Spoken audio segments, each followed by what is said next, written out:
The children I didn't swallow.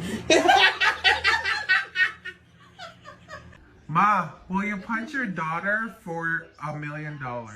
I will do it for Nutella.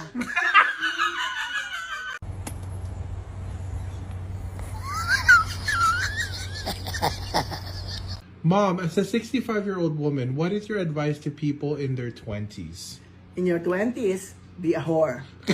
Because when I'm 20, I didn't. But now I'm 65, I'm a whore. Can